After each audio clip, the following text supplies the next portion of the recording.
Leadership is really not about titles. It's really about presence. Think about all the really beautiful, amazing leaders that you look up to, and they have a presence to them. They have a way of living in meditation.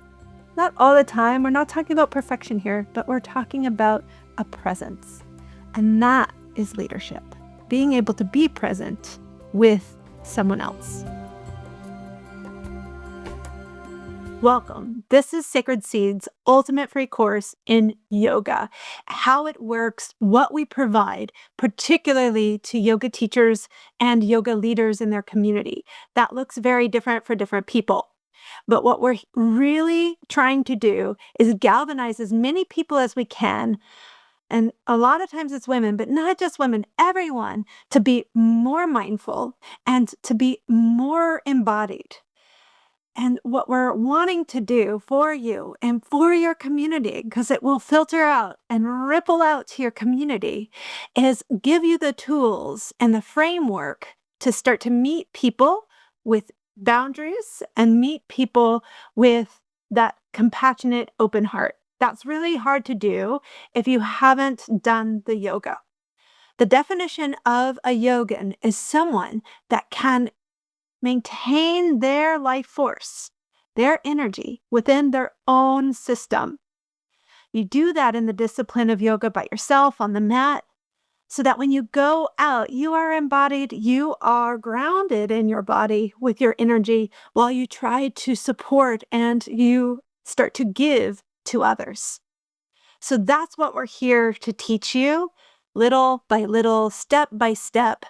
And we're really interested in helping yoga teachers, grade school teachers, university teachers, because they're in that same process of mentorship, as well as mental health care providers. We work with a lot of psychologists, psychiatrists, nurses.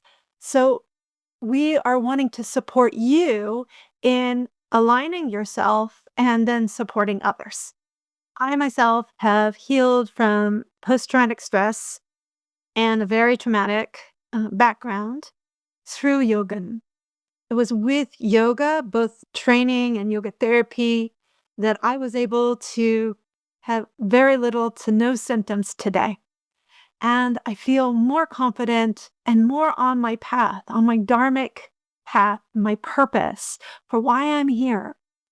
And so you can't sit back and wait for that to happen to you. That's one of the beautiful things around yoga, is taking those reins on your mat. It starts there.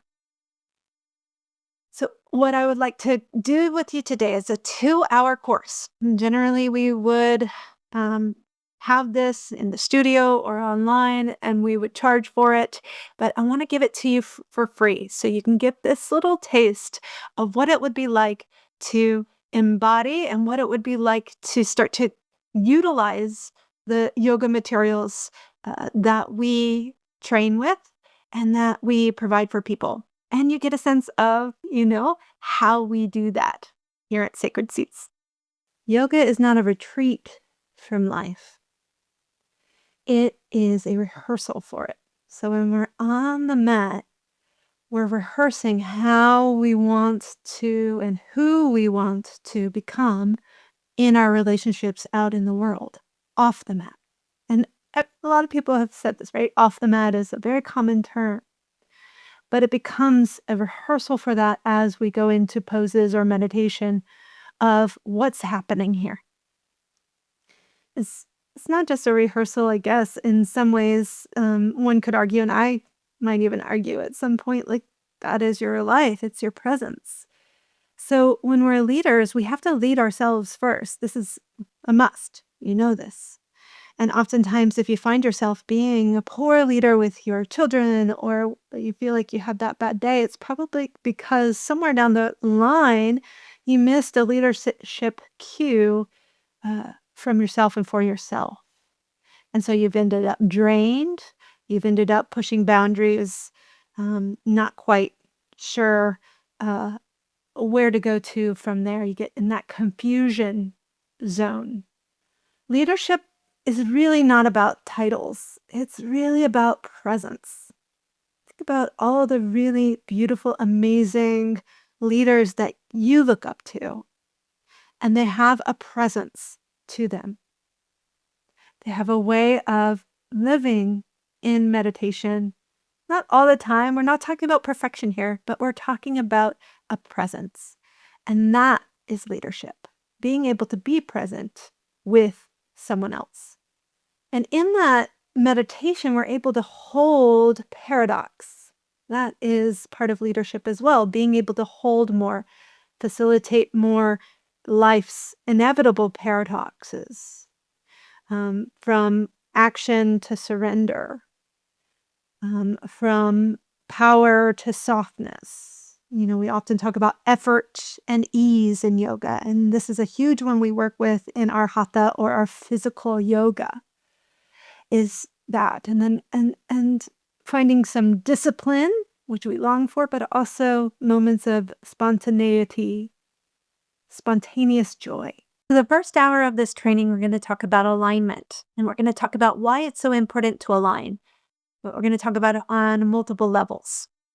Then the second part of the training, we're going to talk about a really important philosophical framework that yoga uses called the 5 koshas, or the 5 sheaths of our being. And this often, I've seen it time and time again with students, starts to open our minds and our hearts to who we really are and truly are in this body. So let's get started with alignment. And so when we give alignment cues in a moment, and when we start to look at the body, really a good training, a good yoga class and a good training is giving you opportunities for you to find your way. And so, for example, when I am teaching the 200-hour training or the foundational training at Sacred Seeds, I say the reason why we're doing this for you is so that you can go to any yoga class, or you could go to any, environment, and you're starting to empower yourself to be the leader of your own pose. And so they might not offer a block, or they might not say, wider step, but you can take a wider step. And you know why? That might support your body more. So that's what we're trying to support people in, that individualized empowerment, and again, becoming the present leader. And finding the last step here, your dharma, and aligning to your purpose, your dharma.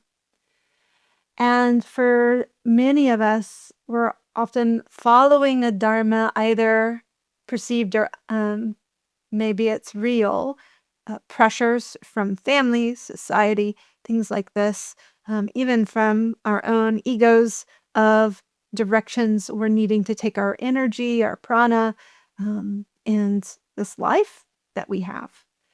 And so then we start to end up missing our life, missing time, and we start to get irritated and angry, right?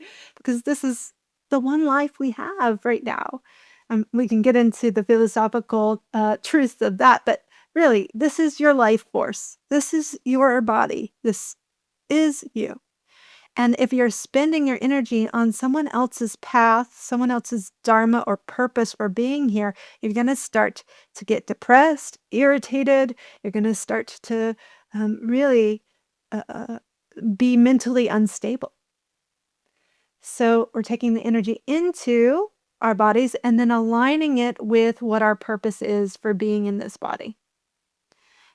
And it's through that action and some of the things we've been talking about, being present, holding space for a paradox, all of those things along the way that are guiding us and leading us to our purpose. And it's okay if it's kind of fuzzy or not sure, but there is usually this calling or this sense that you have to step forward over here and then step the next one there, So that's another thing that we're hoping through the alignment of yoga, you start to align to your specific dharma, your path. So before we go into some poses, and you can just watch me, or you could join me, and do the poses with me. But before we do that, I'm going to invite you to take your left hand to your heart and your right hand to your gut. Anywhere in your gut, it could be low, high. And let's just take a couple breaths together. The first part of the alignment, we're going to do physical. So I'm just going to invite you to take a moment and notice your physical body, how it feels. You have two of some things, you have one of some things, and how they're put together. Just notice sensations, physical sensations as you sit.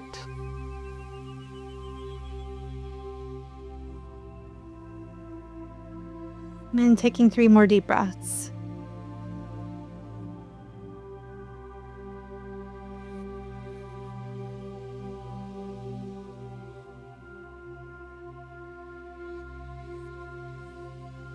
And I'm going to invite you to set an intention as you start to explore whether you're just taking it in, hearing and learning through the intellect, or whether you're going to step on the mat with me and feel some of these poses. I invite you to set an intention for your alignment, your physical alignment to start out with.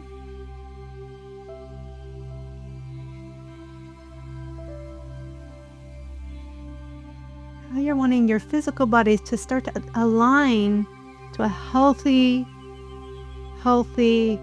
structure. And gently, as you're ready, release and meet me on the mat. I'm just going to take a quick pause here. Hi again, it's Holly with Sacred Seeds. I'm the founder and the creator of our programs, our training programs. And I just want to take a moment to say, if you're enjoying this free content, you can grow exponentially with our foundational training. And we're taking that online for the very first time. And it has this same amount of depth and scope as we travel through Module 1, anatomy, the alignment pieces, as well as philosophy. And then we go into methodology and how to bring it all together in Module 2. The last module, Module 3, which is so crucial to my values, is mentorship. Every time I had sought a teacher, my growth in my yoga, my career, and everything had exponentially changed and sent me in a direction maybe I wasn't even aware that I needed to go into, but I did. So mentorship to me is so precious and so crucial to our evolution. If you want to learn more and talk to a lead teacher, talk to someone about our program that's very much like this free content, then book with the link below a call today. And we will talk to you one-to-one about how we believe it could support your unique journey. Keep enjoying this free content, and I'll see you around. Travel well. I learned alignment through the traditions of Deskachar, which is a little more yoga therapy, individualized Bini yoga, and then from a feminine lineage of Iyengar. So a woman that was directly taught by Iyengar. My female teacher was taught by her. And so this lineage was the other vein that I feel most connected with, these two veins. So one is very much connected to the breath and the healing aspects of aligning. And the other one is very much around the structure, but then with Angela Farmer, who was taught by Iyengar, started to look at the female structure a little bit more and how to tailor Iyengar more in the feminine direction. So that's where my alignment is coming from. Here's the thing about alignment. Alignment is relationship, not rigidity. So when people start to work with alignment, they start to really find that perfect placement. And really, it's about how that one point, whatever it is, your foot, your hand, your spine, is relating to another thing. And it's not about rigidly being in that same spot every time, but feeling the relationship between different parts of your body. Okay, that's really important with alignment. With our alignment, we want to start with the base. So we're going to start with the feet. And we're going to look at the relationship between our right foot and our left foot, the 2 feet together. And this is the very base of stacking everything else and aligning everything else. So the other main really big relationship happening between not just the 2 feet is the feet to the ground, the feet to the earth. So whether I'm teaching teachers or teaching training, or whether I'm teaching yoga therapy one-on-one and trying to heal through the yoga, going to heal through yoga, we start with Pada Bandha. It's called in Sanskrit. If you're not into Sanskrit, you don't need to use it. But Pada, foot, Bandha, lock. Foot, locking. Now, what is it locking? It's locking energy into the earth. With each one of our foots, there's 3 points. And I'm going to show you and be vulnerable, show you my foot, okay? So there's 3 points where we're going to want to lock into the ground. And as we lock it to the ground with these 3 points, there's something else that's going to happen. But first, let's focus on the locking. So that's your big toe mound, your little toe mound. So these 2 big bones in your foot here, and the heel. So these 3 points you're going to be locking into. Okay? You're going to be pressing into those 3 points. And so as I press into those 3 points, the top of my foot spreads a little bit more. I gain more real estate. I'm more grounded and aware of my feet. Where I'm not putting pressure is just as important. And this is where we can soften and we start to lift a little bit and receive more energy and lift, which helps to lift the rest of the body and the alignment. So I'm grounding or I'm planting some effort into those 3 points. And then I'm soft in my toes. That's super important and something I have to remind people all the time of, especially in a balanced pose. People tend to grip with their toes, and that takes some weight out of those 3 points, and you're less grounded. And then the alignment starts to wobble. So we're really practicing bringing more energy into those 3 points, pressing more effort into those 3 points without locking the knee. If we start to lock the knee, it starts to strain, and really this becomes it almost feels like a strange, uninhabitable place for prana or energy or breath. So it becomes really solid, too solid, where things can't flow. So we want that soft knee so that it becomes a lock of energy into the ground, but then we're flowing up and down the leg from the ground. So I have those 3 points. And then the 3 points you can think about for lifting and feeling that receiving is the 2 sides arches of your foot. And then there's a little point here that can include kind of softening in the joints of your toes. So you're lifting a little bit through these. Most people will feel it in that inner arc the most.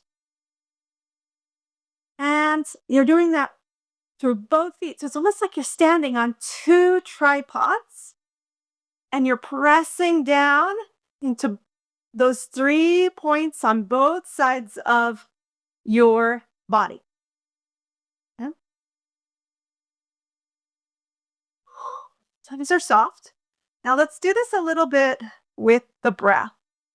So there's the alignment that I have a tightrope from my big toe mound, my little toe mound. Again, you could choose any point, the big toes, the heels, but that they're creating a line, like you're standing on parallel lines with each point in the foot. Soften in your knees. Can you soften in the knees at the same time as you ground into the feet? And particularly those 3 points. Can you soften in your arches and then in your toes? Bring your arms out and just notice how you might feel a little more stable in your pelvis. Might be more supported in your pelvis. And that translates, you might feel a little bit like you want to grow a little taller in your chest. Now, just 3 breaths will play. As you inhale, feel the arches lift. And as you exhale, feel yourself ground into those 3 points without putting pressure in your toes or just flattening the feet. 2 more breaths like that.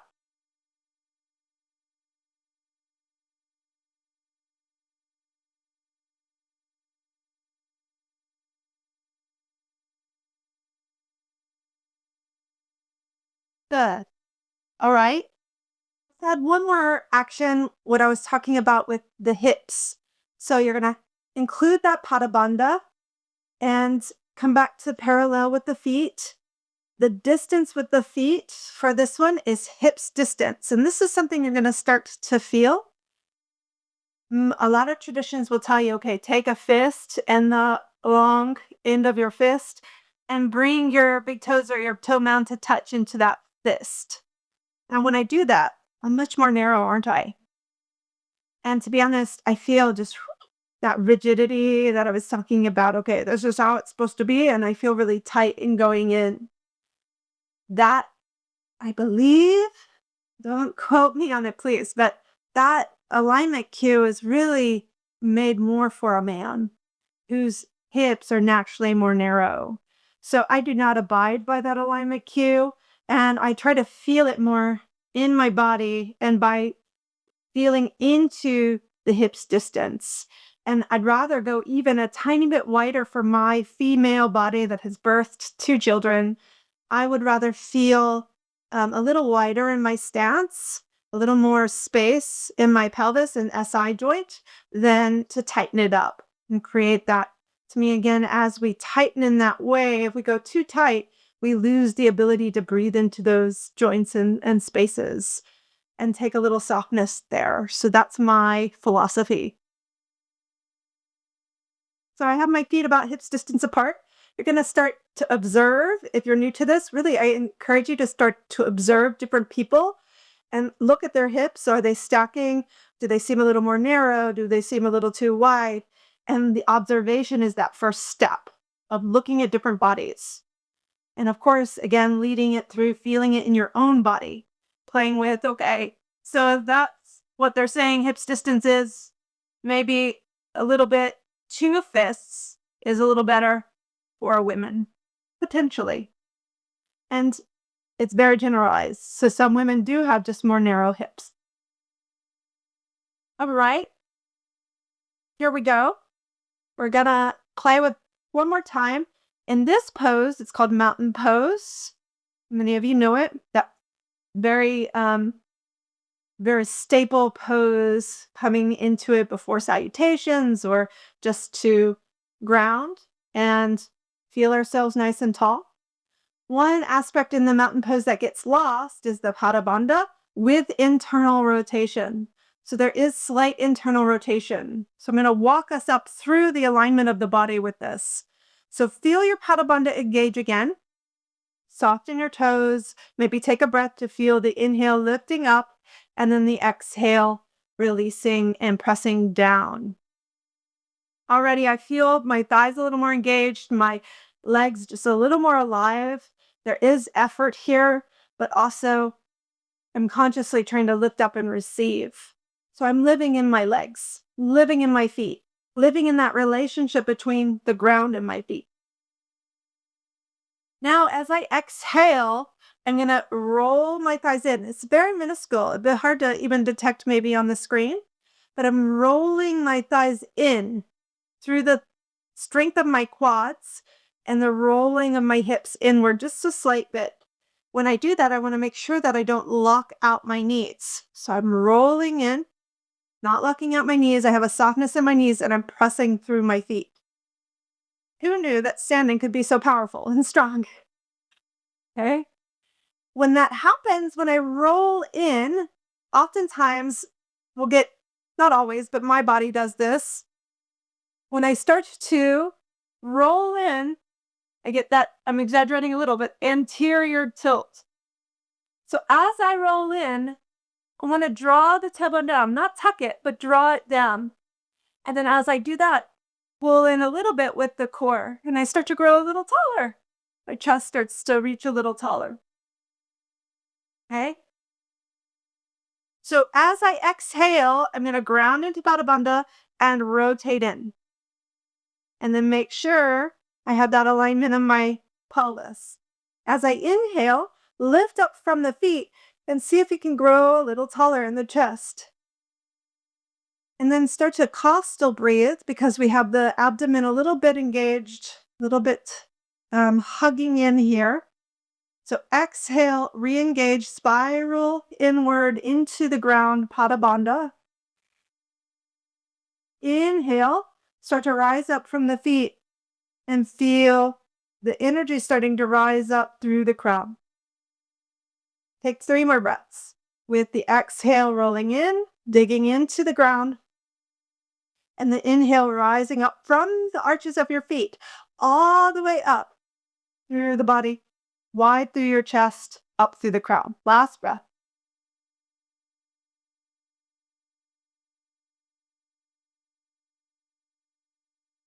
And then release. Again, who knew how strong that could be? Maybe you feel, oh, my muscles are working and all I'm doing is standing up tall, upright. And the 2 big directions that we first work with, usually in yoga, are in the hips. Because as we start to stand, there's different directions our hips can go into. And this is anatomical directions, right? So external and internal. So you can turn out, it's said in ballet, or go out with the hips, or go in with the hips. And this will start to change a pose and the alignment of a pose. And it'll start to support the rest of your body in a different way. This hinge point of your pelvis and the way that you're trying to rotate will change the relationship between how you're grounded into the earth with your feet and how your spine starts to elongate towards the sky. So we're going to play with that today. You're going to go into, if you're going to play with me, or you can just listen as well, a wider stance. And already you're starting to open a little bit through the hips. But this is actually, we're not rotating out, we're just abducting, it's called. So we're just bringing our feet and therefore our legs out to the sides. But when I turn my right foot out, that's the standing external, right? So I'm opening that hip. This back hip is slightly internally rotated. So it's slightly rolling in, right? Let's turn those toes back out or back in and stop for a moment more. So we're looking at the relationship between this foot.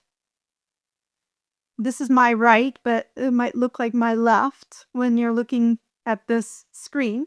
But when this foot to that foot. And so if that foot is a little bit more forward than this foot, this is what we might call feeling a bit out of line. And then the pelvis and the hips are trying to adjust, and then the pelvis becomes tilted, right? And so you have 2 feet that you're trying to find symmetrical in alignment. So I'm going to step that foot and I'm trying to align, and you can pick a point to relate to the other foot. And it doesn't really matter which one as long as you know which one you're picking. So you can pick your big toe, you pick your big toe mount, you could pick the arch of your foot, you could pick the heel of your foot. But trying to, like a tightrope, have the heels, I'm going to use the heels, on one line. And it looks like even I can move the heel up a little bit. And so they are in alignment. The heels are on one horizontal tightrope line. That's going to change it a little bit Once we start to go into an asymmetrical pose, meaning I'm about to turn out my right foot while my left foot and my left hip are doing something different. But we want to start in an aligned neutral position. So we talked about the tightrope. The other aspect is how wide do you go? And that can change too, depending therapeutically on a person. But if you're just looking at general alignment of the width and the um, abduction we were talking about, then you what a good rule of thumb is the length of your arms, wrists. That's kind of what we use in yoga. But for many people, that might be too wide, right? That's pretty wide.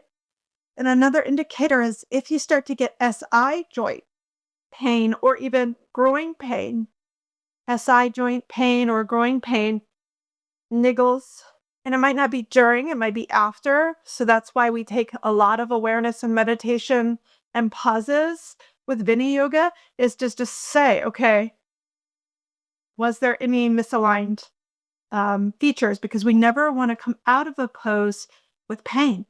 Never. It means that something wasn't aligned properly. So for many people, I find that it's a step further in from there. But even for some people that are hypermobile or do have that SI joint point pain, a step more in. And as you turn out, though, then you might not go as deep, right? You might not go as deep because you're going to use the knee and ankle stacking as your alignment point so that the bones stack. And so then I'm going to turn my toes out. And I've started from a neutral aligned position, which will help my hips a little bit more in this stance. This stance is the base for a lot of poses. Warrior two, triangle, side angle, half moon. So a lot of big seminal standing poses. And we need the base to be aligned. In relationship, the back foot is in relationship with the front foot, which is stacking the hips level. Now, there's other reasons why the hips might not be quite level, especially as we turn out in one way and we're turning in the other. So you can hold your hips and you start to feel the relationship between one hip and the other hip. And you're trying to level it out. Again, as we level it out, then one side of our spine and torso won't be dipping more than the other. As we start to align, we stack and we grow taller, right? Then we're going to try to maintain that, and all we're going to do is squat.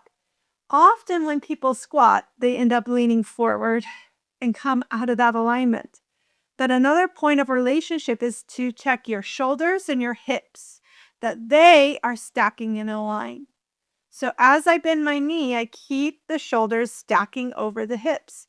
When I start to come forward, I'm really kind of out of alignment and I'm going into a little lateral flexion over to one side. Okay, so I'm going to come back, shoulders over the hips.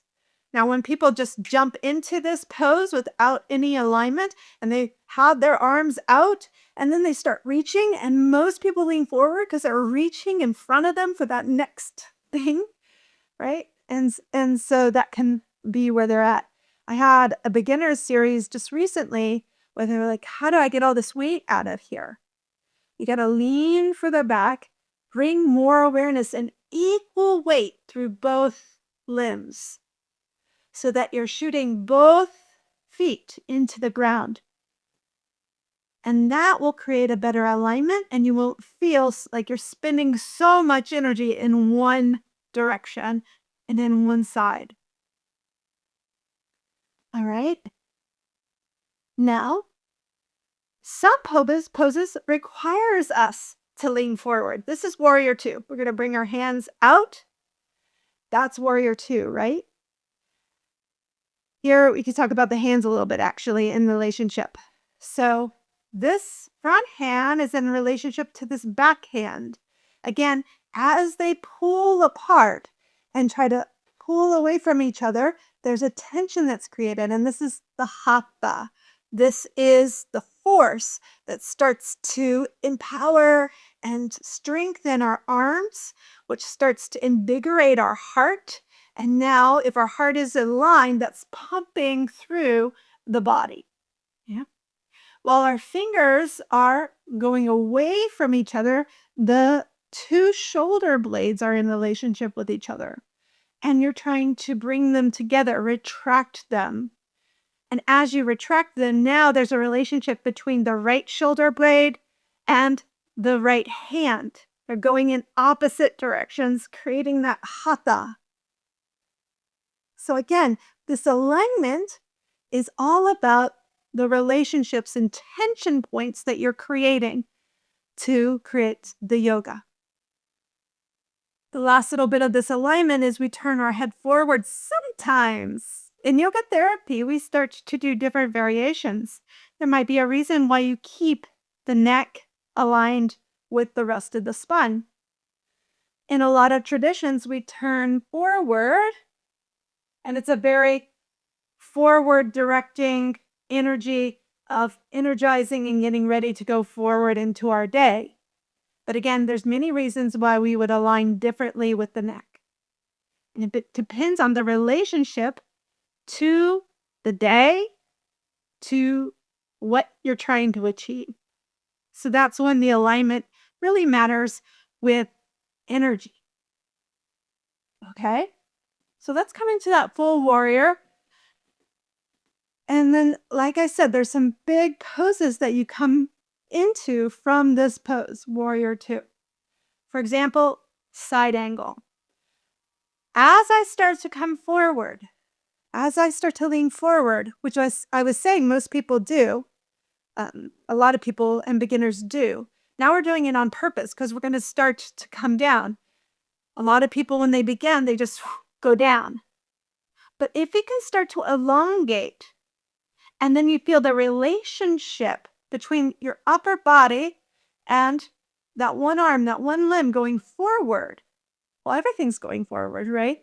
The whole upper body, both arms going forward. As you feel that energy going and tension going that way, you need to send equal pressures, now even more, through that back leg. And then you're countering and you're finding, again, some alignment of energy to hold you and sustain you. So a lot of people just plant into this hip, right? And they're really just resting on that leg. I'm being a bit of exaggerating, but it happens. So what we're looking for is a really light touch if we're going to bring the arm down, or eventually we're looking for the arm to come inside. And then I'm holding my pelvis.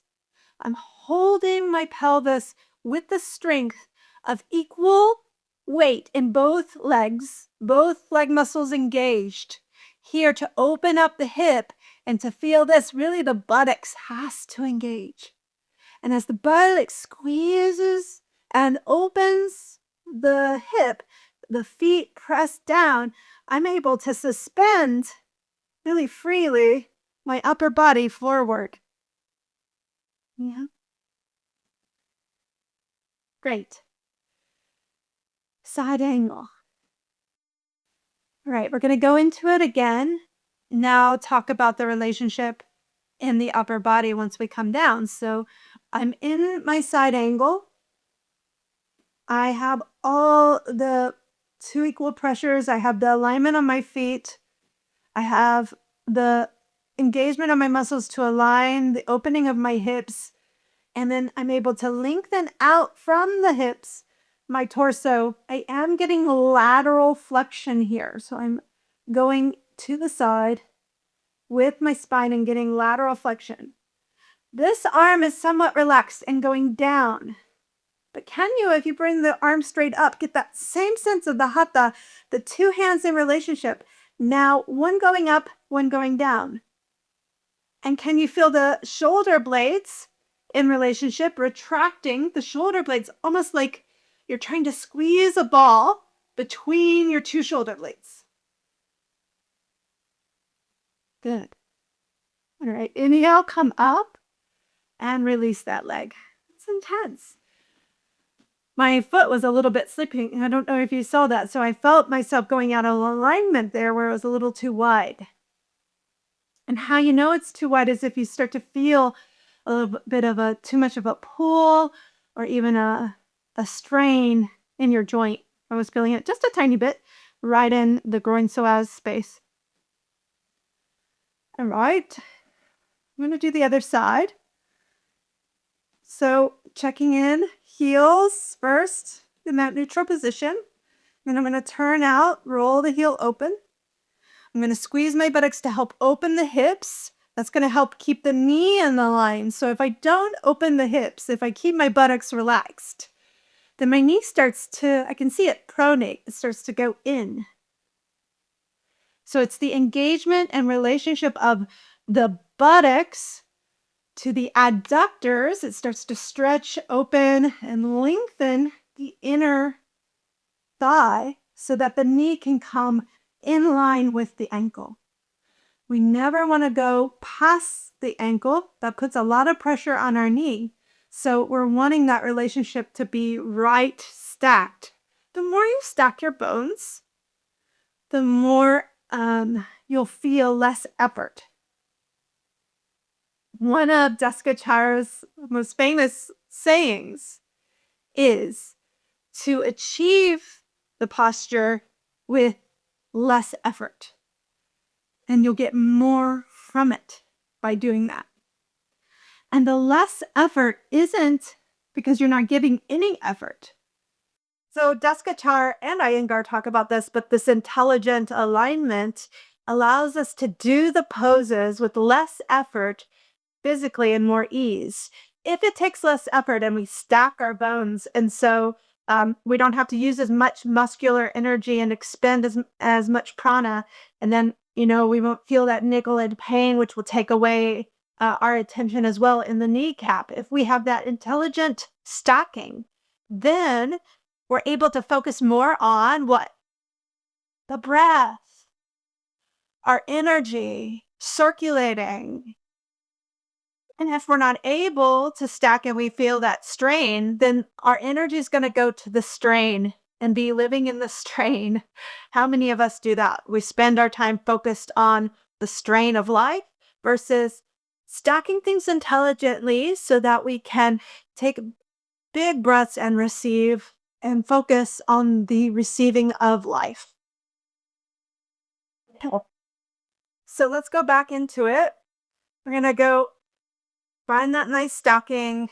I have internal rotation with my back leg. I'm pushing equally into the front and the back. I have my buttocks switched on so that I'm opening up through this front hip and aligning the knee in line, tracking in the same direction as my toes. Yes, it takes effort, but I can feel some ease as well of the bones connecting and stacking. I also have the earth and the ground and the relationship to my pada bandha or that foot block. And I'm pressing down. I'm checking in with my hips. I just noticed now that I'm kind of leaning forward just a micro bit. But if I start to lean back, I get a little more space in this hip. And now my hip and my shoulders align. Bringing my arms out, reaching with both hands. Going in with the shoulder blades, reaching towards the shoulder blades, and then focusing on the shoulder blades relationship with the fingers. I'm going to turn my head and look forward. While I do that, I'm keeping my chest and my pelvis open and towards that long edge of the mat. And take 3 deep breaths. Can you circulate the breath? And now we're aligning the breath in the body, in this structure, in the warrior, to become the warrior for the day. Okay? Inhale for a moment, lengthen out just to take a tiny break. Pause. And this is where we check in. Do I have any niggles in my SSYS joint? Is the stance too wide? Checking back in with your alignment. Adjusting if you feel any pain. Discomfort and pain are different. Yes, I feel that my quad is working. Yes, I feel that I'm really having to be here in my lower body. But that's different than, I gotta a pain in my SI joint. I need to come forward or I need to come out of it completely. And that hurts, right? So we want to be aware. This is where we again become that leader. Is it pain or is it, it's just intense discomfort? Okay. So I'm in my warrior again. Now we're going to go to side angle. As I come forward, I'm going to press equally into that back leg. My core is engaged too, of course. It's helping to support my spine. But the base is really alive. Use your Pada Bandha, those 3 points. Use some energy coming up. Engage the buttocks. Try to suspend or hang that arm. A little pressure against the inner thigh or on the elbow, but not just dropping in it. Yeah? And then that top arm can come up and you're feeling that nice pull, but with both hands. Now you can look up towards the ceiling or towards the thumb. Can you breathe in this alignment? Can you circulate energy in this alignment? Aligning your breath with the body.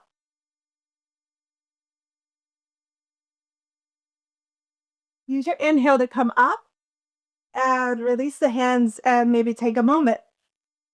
I need to adjust. I need to walk that foot in a step. So you're checking in with your alignment. Is it pain, discomfort? How am I going? Now we're going to add one more pose. We're going to play with that pose and then we're going to play with a flow, just a little flow. So come back into that good squat, warrior 2 with the base, with the legs, check in. Bring your arms out, feel the warrior. Keep your head forward for a moment.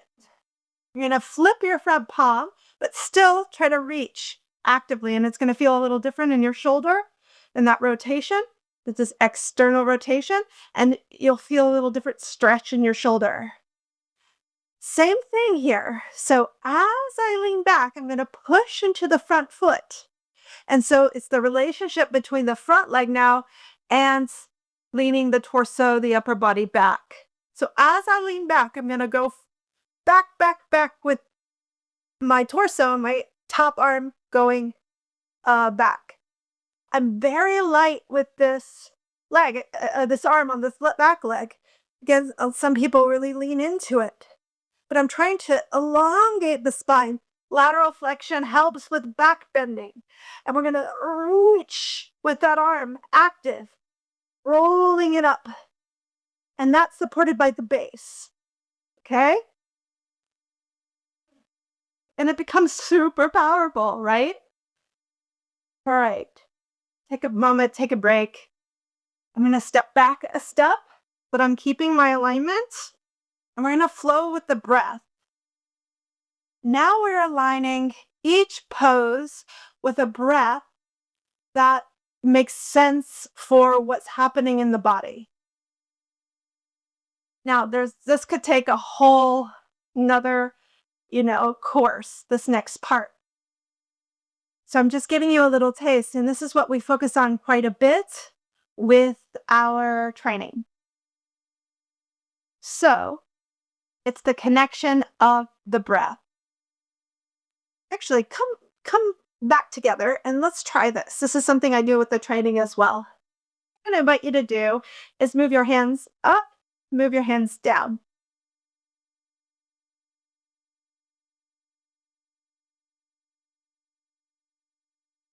What I'm going to invite you to do is move your hands up and move your hands down. Move your hands up and move your hands down. Up, down, up, down, up, down for a minute. Maybe less, but just try it. Going up, down, up, down.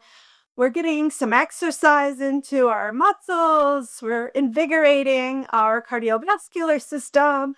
Up, down, up, down, up, down. Maybe check in. My feet aren't very well aligned. Now release and just realign your feet. Find that Pada Bandha. Find the structure stacking.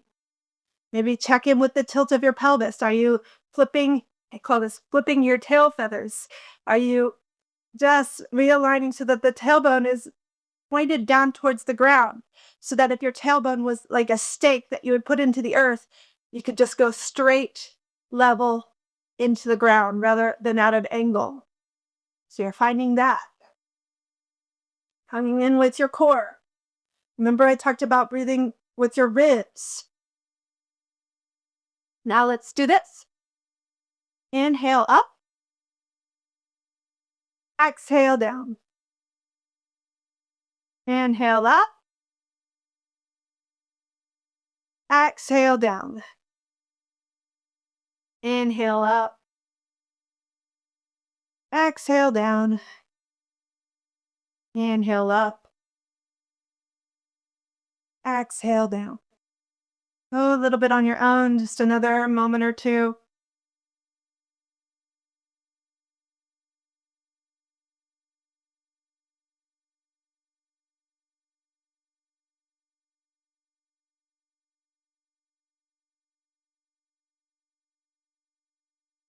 And then releasing. Take a moment, pause, release, relax a little bit in your mountain pose, or you could even hold your torso for a moment, check in. What was the difference between that and the other? Maybe you just feel more aware. Oftentimes we don't feel as much, pull and tugs on our ligaments and muscles in our shoulders. We feel more supported. It's more in union with the breath, right? That's yoga. That's the idea with the breath, is that we're connecting that. I got one more phase for you.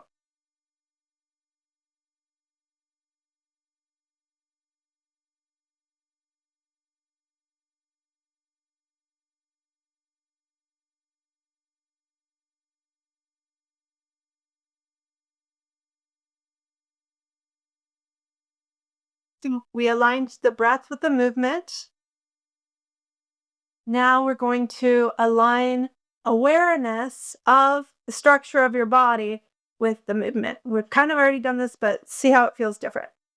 You're going to have your good alignment with your feet, Pada Bandha locked in.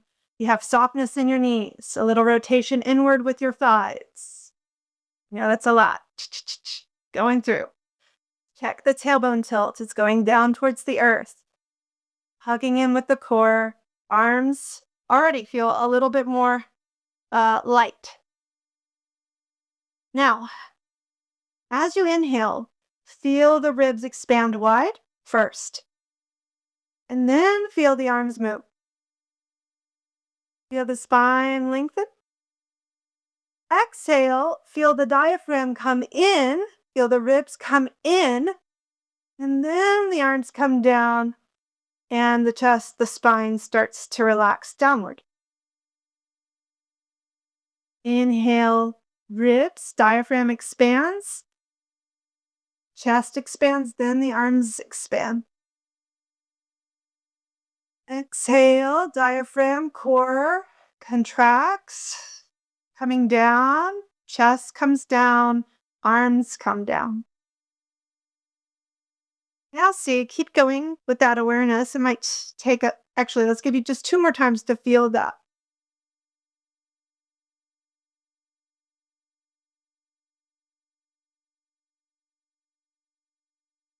You're trying to feel your chest and your breath in the abdomen before you move the arms. So it's breath, abdomen, then arms. Breath, abdomen, then arms. Breath, abdomen, and arms. Go about 3 or 4 more rounds and see if you can include inhaling, lifting the arches as you expand the diaphragm and lift the arms. Let's inhale, arches, diaphragm, chest, then arms. Exhale, ground into your feet. Feel the core engage and feel the arms come down. So you're including the feet, the Pada Bandha.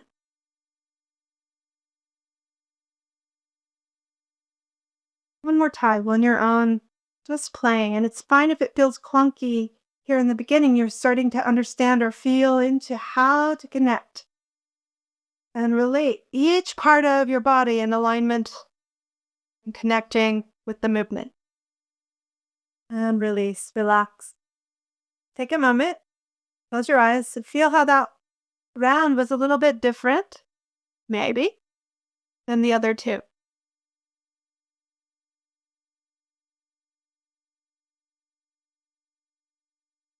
Good. Really good. All right. Next, let's do that with those 3 poses that we just learned. So we're going to step wide again. You take a moment. How wide do you want to be? We're going to flow from side angle. We're going to start in warrior and then flow from side angle to reverse. Side angle to reverse. Okay. So feel how wide you're wanting to be. Let's turn out and do the first side. Turn out the first foot. And engage your buttocks to turn it out. That's going to help the structure. Find the knee and the ankle in line. Equal pressure. Feel the alignment of your pelvis, shoulders, arms out. Feel the hatha and the relationship in the chest and the arms, shoulder blades, hands. Okay, look forward. Take an exhale. Flip your palm. Inhale as the abdomen expands, as you're supported by the arches, as you're pushing a little bit through that front foot, coming forward. And then as you exhale, come back. Let's try that again. Inhale. You're pushing a little through the front foot, but also lifting through the arches to feel that lift. Exhale, abdomen. Then you come back, push into Pada Bandha, lighten your toes. One more time, play. With the breath. Now, with your next exhale, push forward, push into that back leg. With your inhale, you're going to bring that top arm up and feel the lift of your arches, lifting that top right and the bottom arm. Exhale, maybe a little deeper. Now, with your next inhale, lift through the arches. Stay deep in that front leg. Push on that front leg and inhale, open the rib cage as you reach back. Exhale, close and reach forward. And come back to side angle. Take an inhale, expand. Feel the length. And then exhale, maybe a little deeper. Inhale one more time. Reach back. Abdomen and arm lifts. Exhale, come to warrior 2. Inhale, lengthen the knee. Bringing the hand in, you could have them at the heart, at the hips, bringing your toes in. Taking a moment. How did that feel in your body? What are you noticing as we start to align the breath with movement? And the energy is starting to relate to the body in a conscious way. All right, let's do the second side. Turning out. Internal rotation in the back leg. As you come to squat, you're going to want to engage the buttocks to open the hip. Check in with your alignment with the knee. Check your pelvis. Check your chest. Take a deep breath. Feel your tailbone. A lot going on in the human body, yeah? When you're ready, the arms coming out. And you're feeling the hatha, you're feeling the hands, the shoulder blades. And we're going to want to move with the breath. It's breath, abdomen, then movement. Breath, feet, abdomen, then movement. If you can, add that extra step. So exhale, Pada Bandha. Inhale, expand the abdomen as you flip the front palm and reach back. Extend. And as you exhale, come back to warrior 2, but forward. Press into your feet. Find the good base, dropping, and you're hugging in the abdomen. You're naturally starting to come down a little bit more in your spine. As you inhale, you're lengthening your spine, lengthen that hand, and you're feeling that expansion of your rib cage. As you exhale, maybe the chest comes down, the abdomen contracts, and you go a little bit deeper. Pada Bandha. Inhale, lifting up. Keep the good bend in the front knee. Lift through your arches. Lift through that top hand. Expand in your ribs. And then exhale, come back to side angle. Reach, find the depth, go down into the Pada Bandha. Hug the core. Inhale, lengthen and expand your arms. Link them through your crown. And then with your next exhale, maybe you go a little deeper, maybe you don't. Inhale, reverse. One more time. And exhale, close in from the core, warrior two. Inhale, lengthen the leg. Bring the hands in, toes in. You could step a step in or all the way in, taking a moment to feel how that was to align your breath with those poses.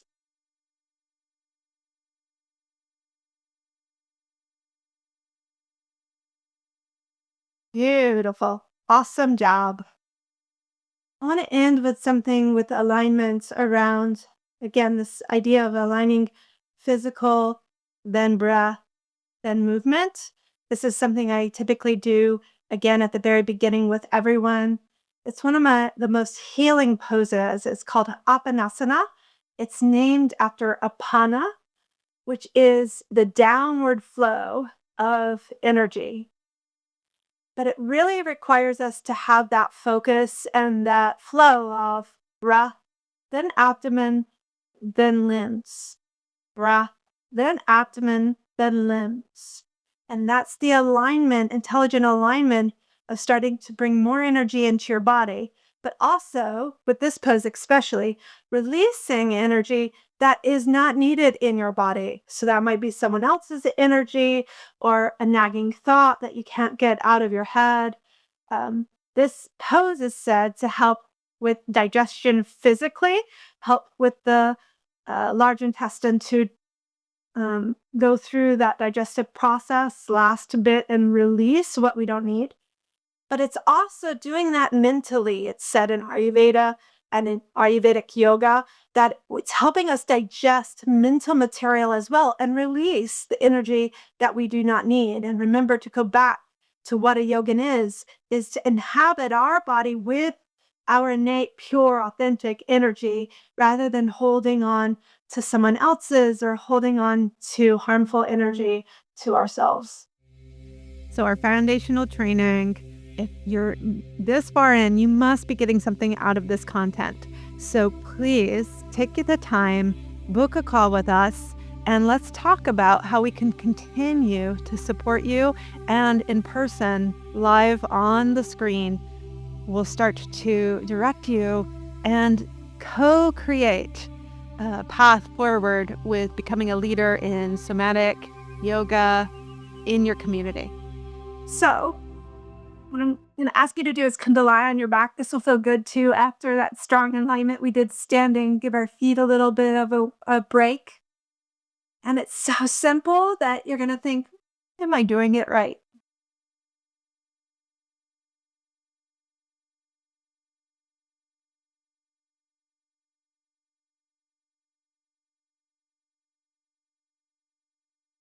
Going to be one of those things again where you might not be able to detect it very well on the screen, but you'll be able to hopefully feel it. All right, so the knees are towards the chest, and you can actually hold your knees in whatever comfortable style that you can. That might even be more the thighs for some of us. And I know for some bodies that this already is not very relaxing, and that's okay. Over time, I think it will be. And you might take more breaks between. We're not going to do it for very long. And then for other bodies, this is already a pretty restful pose. Your legs are together, and we're going to move just like we were talking about breath, then abdomen, the movement. And so you exhale and bring the abdomen, hug the abdomen in. The diaphragm relaxes and goes in, the core contracts. As you do that, as you exhale, then you feel that in your core, your abdomen. Then the knees come in. So try that again.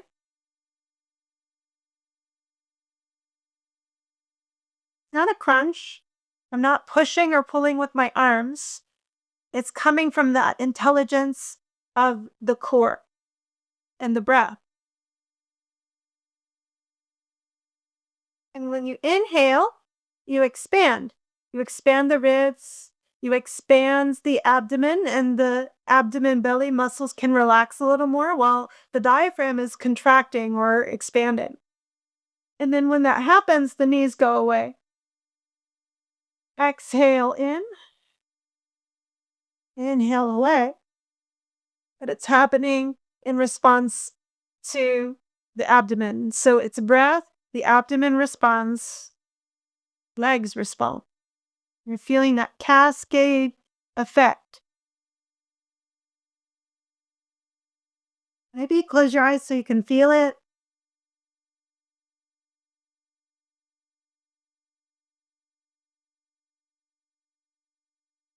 And can you go breath, abdomen, the movement? That's the intelligent relationship we're trying to connect with.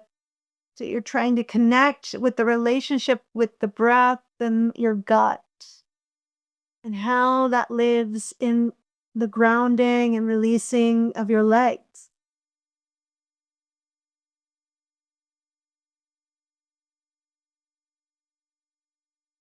Typically, we want to do this for a little while, but we'll go one more minute.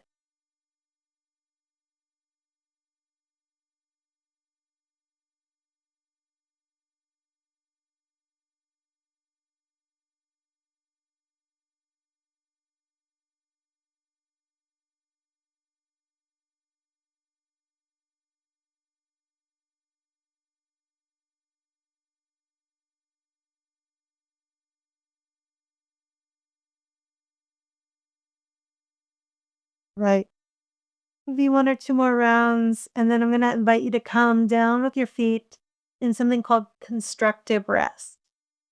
To really rest here constructively, where you're not using your muscles, especially some of those muscles that switch on during flight, fight, freeze. You're going to need to take a moment. Bring your big toes together.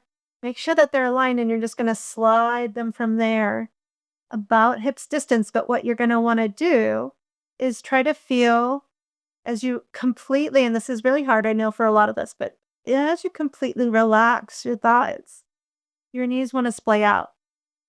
And if the knees want to splay out with gravity, then that means you need to take another slide or step out. But if you go too far out, as you relax, as you really relax, the knees might want to go in. And so you need to find that sweet spot when you start to relax, that the knees don't want to go out or in. It just takes a moment. So take your time, feeling that alignment of your bones.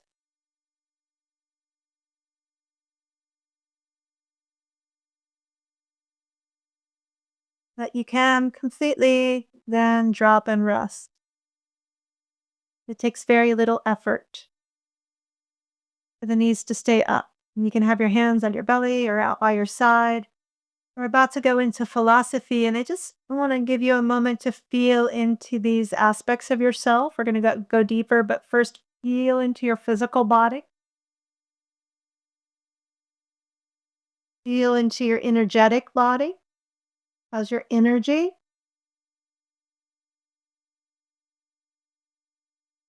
Feel into your mental processes, taking in your environment, your five senses, interpreting, having thoughts around what we've done, how you're feeling sensation wise.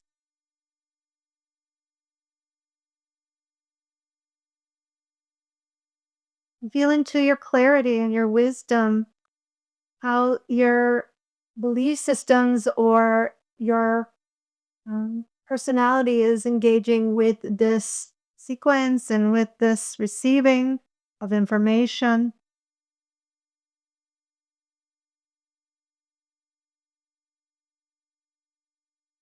And then check in with your emotions. Some of us, this might be really hard. Check in with your emotions. And this is a different kind of feeling than sensations. It's a kind of almost spiritual feeling in terms of what you might notice a wave coming through, a wave of emotion.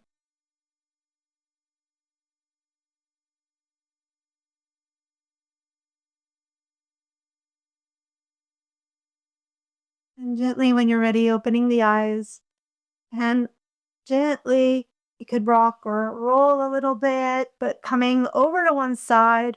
This is really important. The reason why we do this in yoga is because we keep the spine and the nervous system relaxed. This starts to, again, keep the heart relaxed as well. So we can maintain that constructive rest energy as we come up.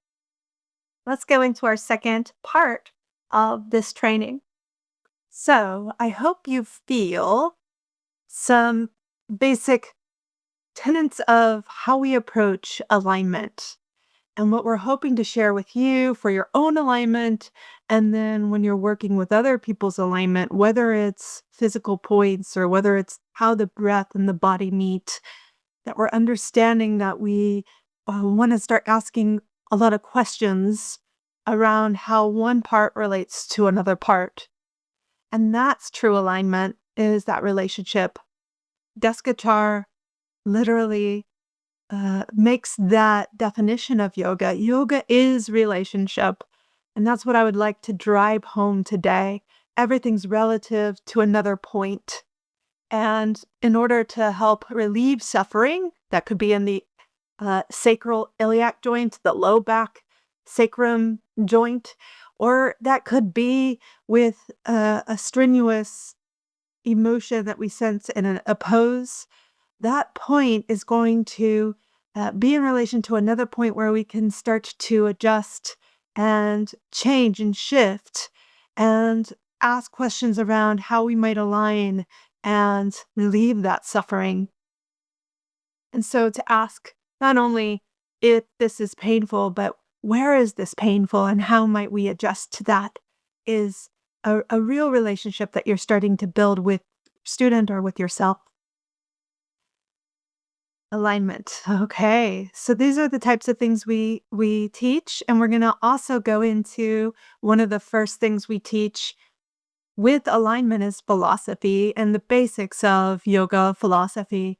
But those basics often end up being the the biggest comment I've heard over the last 10 years is, why aren't we learning this in school? And people say that around other things like finances but why aren't we learning about the different layers of being in our body at school? And the Indians have been talking about this for centuries, and we could use this knowledge to help support ourselves.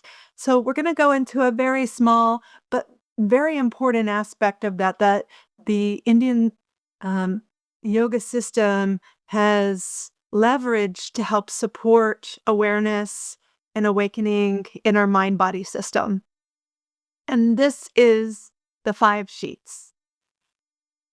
The first sheath that we're going to talk about is fairly obvious, and it's the easiest to talk about. And yet, every time I talk about it, it awakens a new way of thinking about this.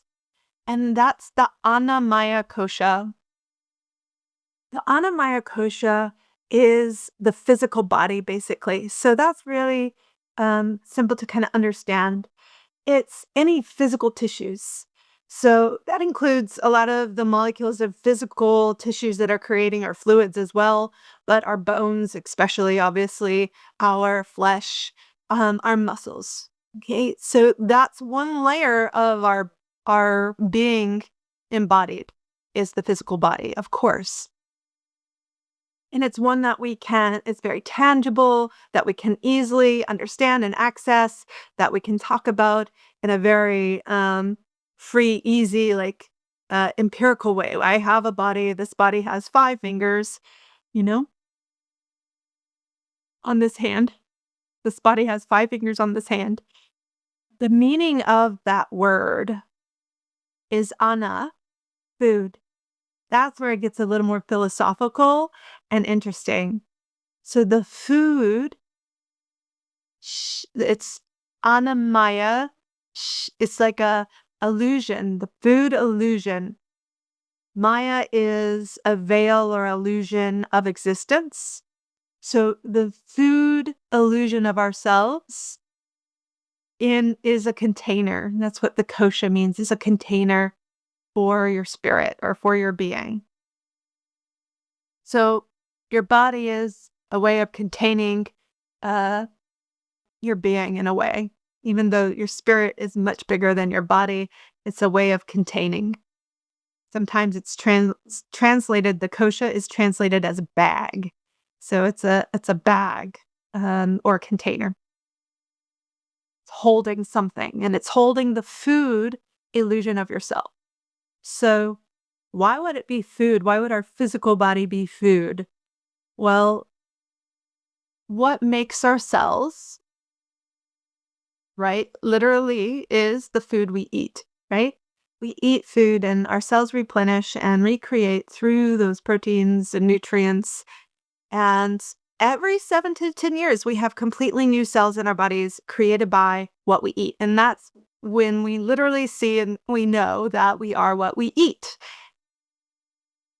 And then what happens to our physical body when we're done with this lifetime? When we pass away, our physical body goes into the earth and the physical body becomes food for the other beings. So it goes back to the ground and creates nutrients for the soil, which will eventually transform into food for others, whether it's animals or humans. So this is our food body, created by food and going to return to food. And that can be a bit disturbing for people, of course, but it is the cycle of the physical body to recycle. And it's a beautiful, beautiful system. And by seeing it as a food body, then you are starting to acknowledge that it is not completely yours. It belongs to the earth, or it belongs to the food system and cycle of life. It belongs to life. And so then it helps you to start to detach as an identity. It's not necessarily you, although you're inhabiting this food body for X amount of years.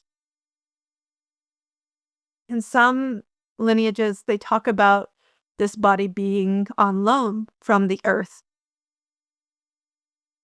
And so it starts to open our minds and maybe see and treat and feel our body a little differently. And as well as what we eat. And this is really big in yoga. We can talk about different diets, but it's less about that and more about being more conscious about what you're eating and what you're consuming, because that is creating your body. All right. So that's the first kosha. And when we're working with hatha yoga, we're working with the food body. We are working with those cells, right? With the hatha, with the force, with the tension and the relationship with those different parts of Annamaya kosha. The other aspect that's really big with hatha yoga is the next kosha too. So let's go into the next kosha. That's the prana maya kosha. And you've heard that word before, prana. It's a very interesting word, subtle word. Most people are understanding it now. It is our life force, our energy. It's not the breath, although it said it rides on the breath, and that's why we use the breath to feel or energize our body. And enhance our prana and bring the prana more in, as well as releasing um, certain prana out, energy out. And the idea I mentioned at the very beginning is that we're trying to contain our own energy within our physical body. And this is a container or a bag. So we have the prana, life force, energy, maya, veil, container or bag, sheath. Sometimes it's also called. So it's that covering, like a bag covers. Often you've probably seen it as Russian dolls, right? Like so. But the problem with the Russian dolls is it seems like it's compartmentalized and they're more weaved together than that. So sometimes I like to think of it like one big sheath, and one part is kind of making the textile, one part is the thread, that kind of idea, um, that they're weaved together. And the pranamaya kosha is the energy animating our body, right? And so what is moving us and energizing us, and the energy that takes us from one state to another another. And often we can think of maybe the gunas, if you know the gunas, which are the mother forces and energies in nature. And so we're moved into, activity to stillness, and clarity to fogginess. All of these things are energetic. And oftentimes we talk about in yoga, I have a kind of this energy after yoga, right? But it's still calm. So it's called a sattvic state, a clear, energized, but calm state. And this kosha is the first two koshas are what we're really, really going to work with our hatha yoga. So we're working with relating the food body and different parts of our food body in different directions. And then we're energizing it with the breath and aligning our breath with our food body. So aligning pranamaya kosha with the anamaya kosha. Again, it's said that this is not us, it's a container of us. It's a container of who are being, or a sheath. The container can sometimes feel like it's all inside there yourself, but actually you're much bigger. It's like a covering to help you manifest and help you express as an earth being on this planet. And it gives you life, it gives you animation, it gives you the ability to move your physiological system so that you can digest and process and move neurons, move nutrients, all of these things. It's the movement and animation of our being. And sometimes that can feel quite sluggish, and sometimes that can feel a little bit manic. It can swing. That's what I'm talking about with these kind of major energies. And in yoga, we're trying to find that centered, balanced place at the end of our practice.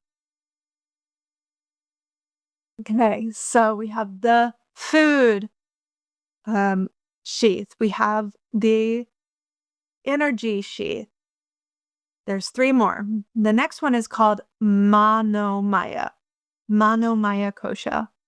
Manomaya kosha is directly translated as mind, man.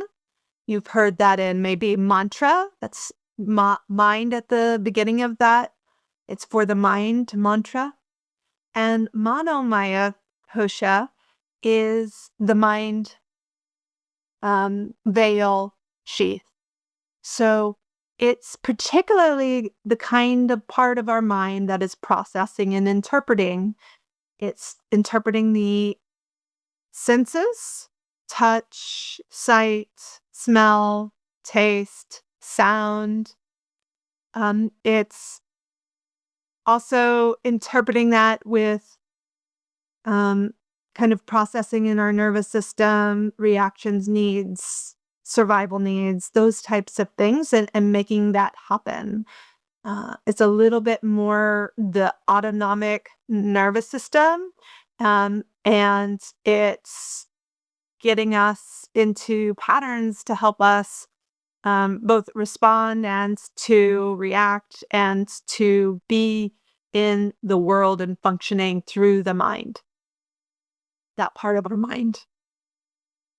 So it is kind of these daily thoughts as well.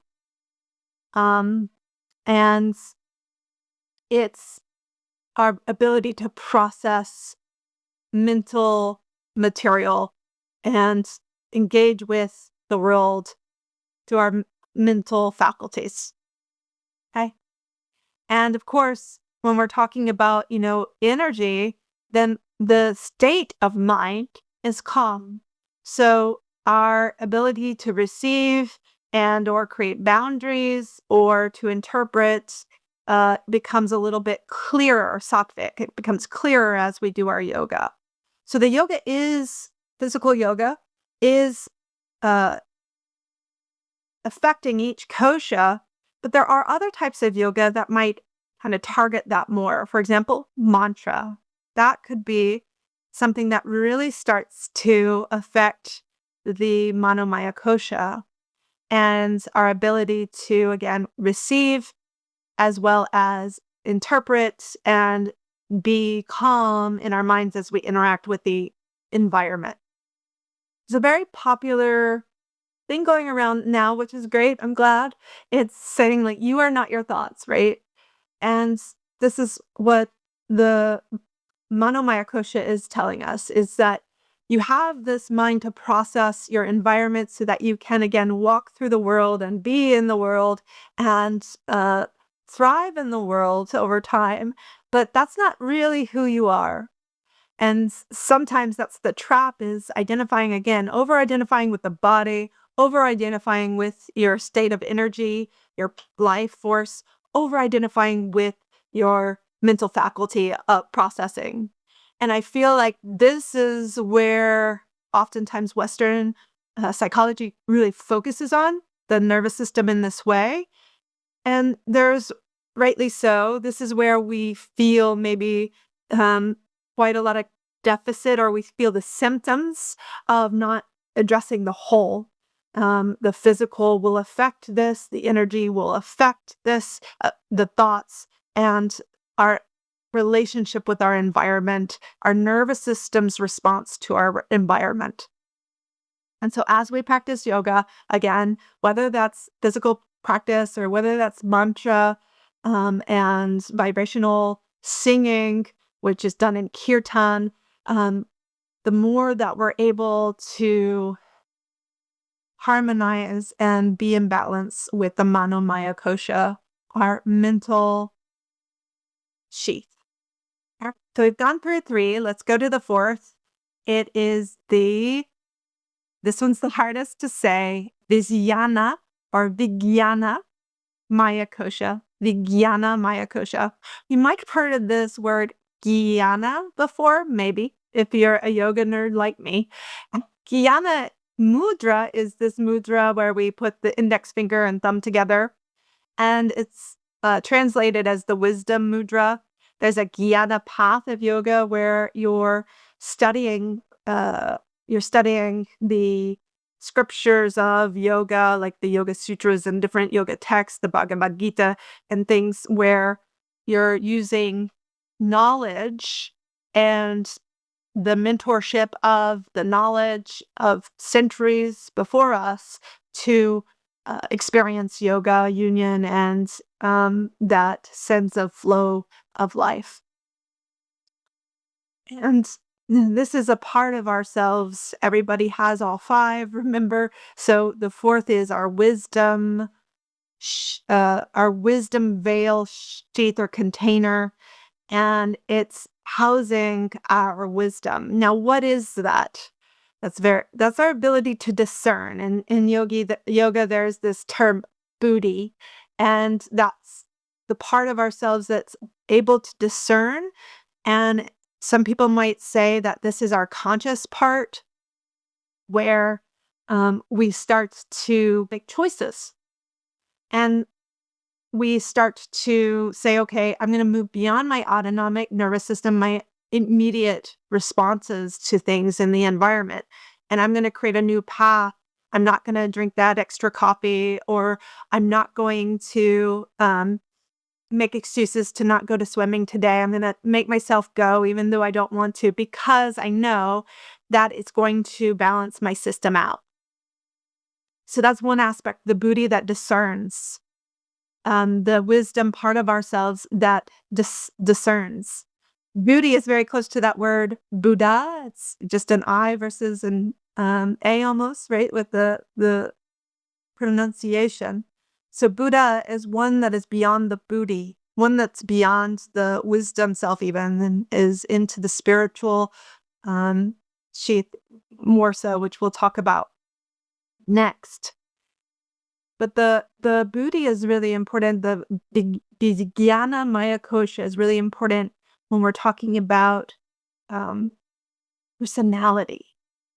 Okay? So it starts to build our ethics and our way of being and the way that we function in the world, in the way that the West thinks of personality, and how we interact with our society, how we contribute to our society, because this is our character, our way of experiencing and relating to the world, and just that extra layer of depth where we inspire, we motivate, we create, we start to, think of things beyond the just daily thoughts in that kind of smaller, minuscule time. We start to expand and think about career path, for example, or, you know, we start to think about cause and effect more in this zone. And that's the buddhi trying to determine, okay, if I do this, what's the effect, right? And so it's that part of ourselves that's building wisdom through cause and effect and trial and error. And it's important for us to make mistakes. This is a huge thing in yoga. It's a part of the activity of the mind to make those mistakes and try to find our way step by step to create that larger picture for ourselves, larger experience for ourselves, again, of what we're doing and being in the world in relationship to other human beings, to the planet, and to our fellow animal kingdom. So it's a really big one, right? And often this is where also we need, with wisdom, to hear our calling for that profession, for our dharma, what we're meant to be doing in this lifetime for service. Now, that doesn't have to be like in the capitalist society, something where you're making money, although mostly it tends to be in our society. It could be, though, for example, unfortunately, we don't support our mothers, but it could be being a mother. That could be your dharma. Have lots of friends that are homeschooling children, and that's their path. And it's even like they're more dedicated to that than most people I see in their careers, right? They're super dedicated every day to building that foundation for their children and building that home, building the curriculum for them to learn. That could be your dharma. It doesn't have to, again, maybe your dharma is a side gig where you give service to unhoused folks. That could be your dharma more than your job. In an ideal world, and what I think your heart is calling for is to live that dharma out. And that's what the wisdom is calling for. So one way to start practicing this or engaging with this part of ourselves this kind of container we were given is meditation. And as we start to meditate and go inside and listen to intuition, it shows us a little bit that path, and it's giving us that calling to walk, that path that we're meant to contribute to the world. And it's coming from inside. It's coming from that buddhi, that discernment, and the listening of meditation. Also, prayer is really big here. So you could pray. It's bit good in it's good in the next one too, these two things, meditation and prayer. So you can see so far how important these things are and to learn about these tools really that we have and these layers of ourselves that we hold and we can utilize to become more thriving within our being. We have the Annamaya kosha. I'm just going to review. We have uh, the Pranamaya kosha, the Manomaya kosha, and the Vijnanamaya kosha. Our body, our life force, our mind, and our wisdom. Very last one, I look at very differently than some people. So I just want to put that out there. I'll kind of give you the typical way that I've heard it taught, and then the way that I'm exploring and playing with clients and myself of what that actually is. It is the most subtle layer. So it's just a little bit more nebulous. It's a little bit harder to grab um, and talk about. So that's the Anandamaya kosha. Ananda means bliss. So the bliss veil container. So bliss is a state that's different than happiness in the US especially, but maybe to Australia and other Western countries. Like happiness is what we're all kind of looking for, but it becomes kind of that rajastic or that really manic experience of happiness where it's like, everything's perfect and I love life. And that's, an extreme state. Bliss is more this calm contentment where we just know that everything's going to be okay. Everything's going to be okay. And life is beautifully bittersweet. Life is beautiful in all its expressions, which is not just happiness. And it's that calm, peaceful contentment with life. It's a sense of gratitude for life. That's bliss. Now, this is the bliss sheath. Sometimes it's, connected to our spirit. So it's saying that this is the baseline, ultimately, of our spirit. But we have these wounds in life where we get pulled away from that, and maybe we live more or are focused more on the food sheath. We're focused more on the mind sheath. We can't get out of a state of fight, flight, freeze. And then we're just constantly reacting in our minds, and everything else suffers when we're only in one container and only focused in one container. So it's saying, I believe, this kosha is saying your spirit is the baseline is bliss. But it doesn't feel that way often, does it?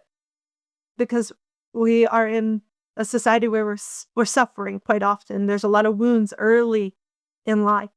We start to suffer and split our minds, and our hearts get wounded, and we start to protect ourselves. And in that protection, we start to lose that connection to the sheath, but it's there. All the great spiritual religions teach us this. It's there. That calm peace is available to us within ourselves. Now, in my opinion, bliss is an emotion, the state of emotion, that calm, that peace, that contentment. And if it's the baseline and it's an emotion, this is where I believe all emotions. And in my practice of breath work, I work with this intensely, and it's an amazing process where emotions are all good. Yes. Now, not all actions coming out of those emotions, like if you get angry and you hit someone, that's not good. That is harmful. But the anger itself is not to blame. The anger itself, as we know, needs to be processed through. We call that therapy, anger therapy. but it needs to be processed through, seen. There's something that's wanting to be seen. And so all emotion will take us from that baseline to other emotions, but all of it, in my opinion, and this is a philosophical belief system that you can explore and feel out if you believe in this, but all emotion is wanting to get back to that baseline. So let's take anger, for example. I'm super angry is usually, whether it's, through right view or wrong view, meaning whether you can see the whole picture or not. Often, sometimes not. We can't see the whole picture, but usually the anger is a response of injustice. That was not okay. That's not okay to do that. That's not okay with me. It doesn't align with what I believe or how I think it should be. And sometimes that's coming from the past. So I get drunk. I'm just thinking of, things we see in movies a lot too, but someone gets drunk, they get angry, and then they hit someone. But that anger is from another situation, maybe from a wound in the past, maybe from a wound very recently. And so the reaction is not what we're talking about as part of this sheath. That's actually the mind trying to take it on, the Manomaya trying to take it on in the moment. But the anger itself is saying whatever happened back there was not okay. It's not right. And so what we can do with breath work and what we can do with the emotion is to say, okay, you're okay to be here, anger. We're not going to harm anyone. We're not going to react from it, but let's ask it what it wants to see. It wants to see that back here in the past or in the recent past, this was not okay with you. And there's something you want to do about it. That's just anger. Let's take sadness for a moment. So even deep depression, what deep depression is asking us to do is to slow down, to really slow down. And again, there's something quite not right or that I'm needing to process. I'm needing to grieve. I'm needing to be sad. And giving that time and space to express and process, digest that thing. And when we don't, and we don't process spiritually that thing, mentally, spiritually, and it trickles down through the whole kosha system, then we start to get unhealthy in all the other systems, our mind, our body.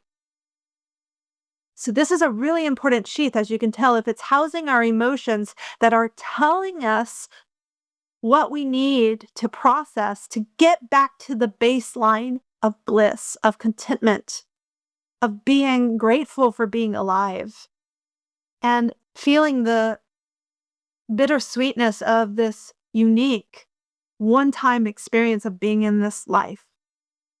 To get back there, we have to process the emotions. And again, all emotions are wanting us to take a process, go through that process, and come back to the baseline. That's our Ananda Maya Kosha.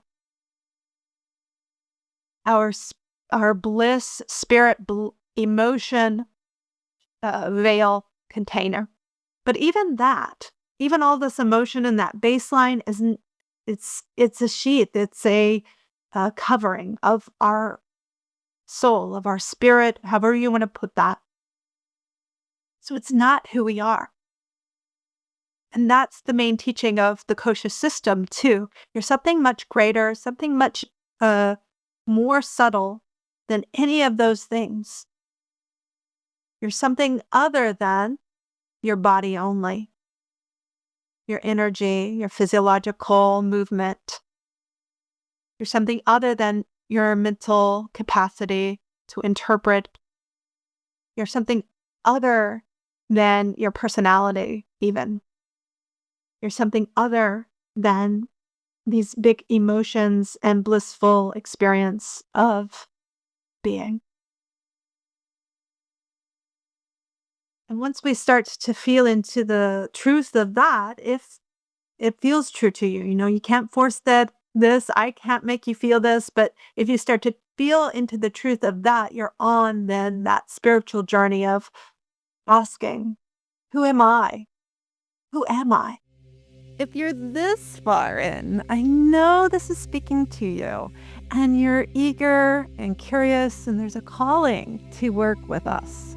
So please book your call. We can discuss ways to start your journey with real mentorship, live mentorship with very talented and educated folks like me and leaders of yoga. We're here for you and to support you. Give us a call. The link is below. It's pretty big. Pretty big, this philosophical exploration. And you can see how all the sheets, again, are weaved together and affect another.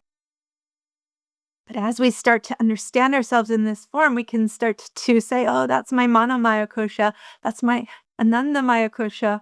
Oh, I'm feeding my Anamaya kosha. And as I, breathe, I'm supporting the health of all of those, or maybe you feel yourself supporting the health of your physical body, your Anamaya kosha.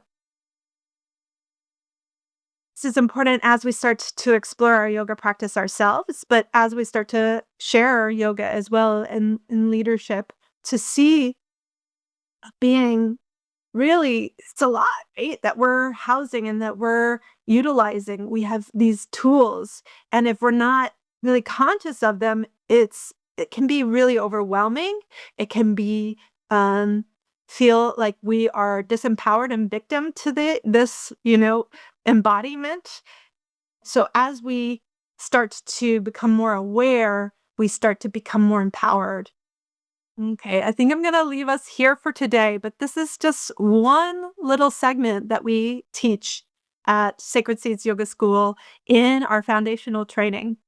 So I'm going to invite you for a minute to pause, whether you're listening to this while you're doing things or whether you're sitting down to really watch this. Pause if you can and grab a journal or a piece of paper that you want to write on.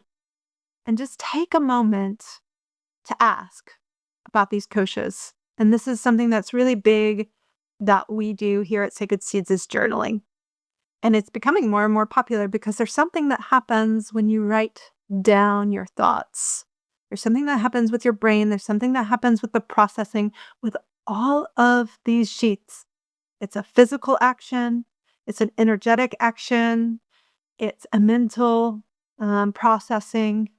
And it's reflecting or starting to get the buddhi working, discernment.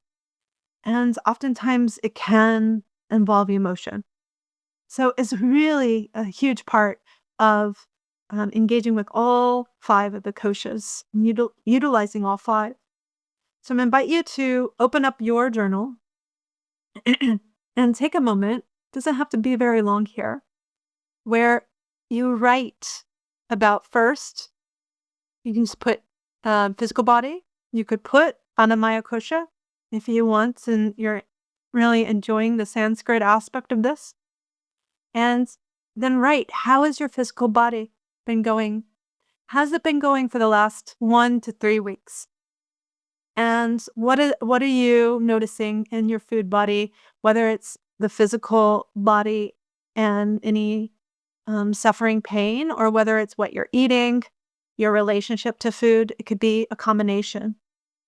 And take a moment to do that.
Now let's go into the energy body, the pranamaya kosha. How has your energy and your physiological systems, the movement of your being and your, ability to mm, be energized for your day, and then your ability to calm down and go to sleep at night. These are your prana. This is your um, systems at work in rhythm with nature. How is that going the last 1 to 3 weeks? How's the life force vitality going for you the last 1 to 3 weeks? Taking your time to write that. And again, you can name it the pranamaya, kosha, or prana. You could name it life energy. You could just say energy.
Okay. As always, pause if you need for extra time. And we're going to move on to the Manomaya Kosha. How is your daily thoughts? How are your senses, ability to sense the environment around you, interpret that? And how's that kind of daily habit going with what we typically call the mind? So you can say mind, and start to write that. Notice if you go into emotion and maybe kind of step back from that, and we'll get to the emotions. But how's the thoughts? How's your ability to interpret and react and respond in the world?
Okay, moving on. How's your wisdom? Your connection to intuition, your connection to your personality, your connection to your dharma and your path. How's that going in the last 1 to 3 weeks? And if you have any trouble, you can just write a word even here.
All right. Last one is our spiritual or emotional sheath, our emotions and spirit. How is that going? How's that been in the last 1 to 3 weeks?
And you can put a timestamp on it for today because that is going to be ever changing, ever evolving.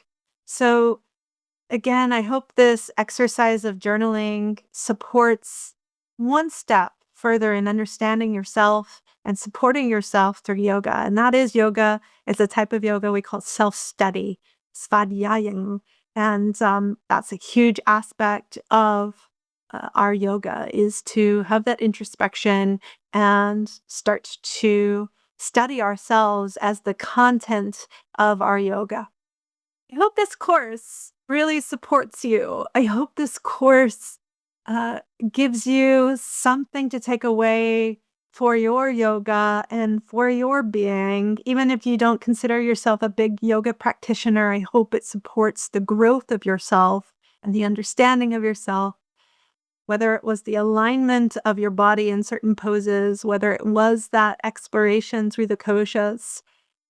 It is my deepest pleasure and my dharma to support you on your path, and I hope you travel well.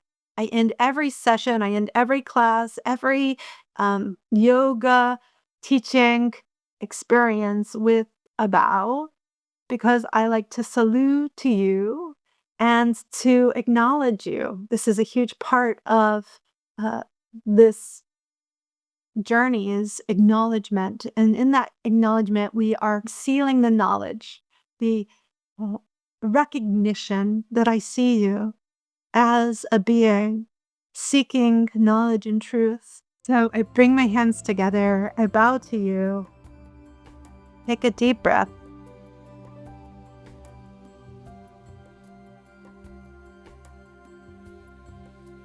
Namaste. Travel well, enjoy your yoga, and we'll see you next time.